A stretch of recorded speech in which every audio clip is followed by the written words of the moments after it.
Pada pembahasan mengenai kultur jaringan, diketahui pada kultur jaringan itu memanfaatkan bagian dari tanaman. Kemudian ditanyakan bagian tanaman yang digunakan untuk kultur jaringan disebut dengan A. Explant, B. Callus, C. Plantlet, atau D. Clona.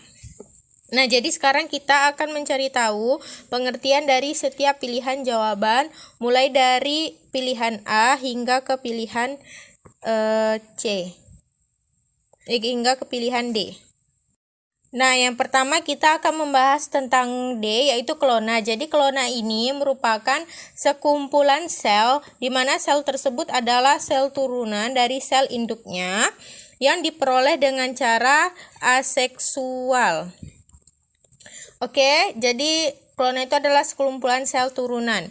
Kemudian yang C yaitu adalah plantlet. Jadi plantlet ini adalah tanaman baru hasil dari kultur jaringan. Jadi tanaman yang kecil itu hasil dari pertumbuhan kultur jaringan disebut dengan plantlet. Kemudian selanjutnya yang B adalah callus. Jadi callus ini adalah gumpalan sel atau sekumpulan sel yang tidak tergolong ke dalam yang tidak terorganisasi saat mengalami pertumbuhan dan pertambahan massa sel karena aktif membelah. Kemudian callus terbentuk ketika explant yang ditanam pada media menggunakan ditambah dengan zat pengatur tumbuh atau ZPT. Selanjutnya pilihan A yaitu explant. Nah, jadi explant ini adalah bagian dari tanaman yang digunakan dalam kultur jaringan.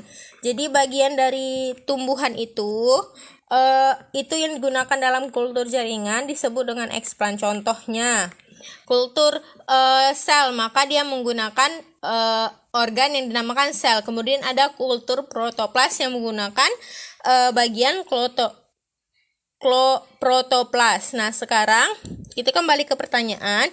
Yang ditanyakan adalah bagian yang digunakan untuk kultur jaringan, maka jawabannya adalah A. Explant.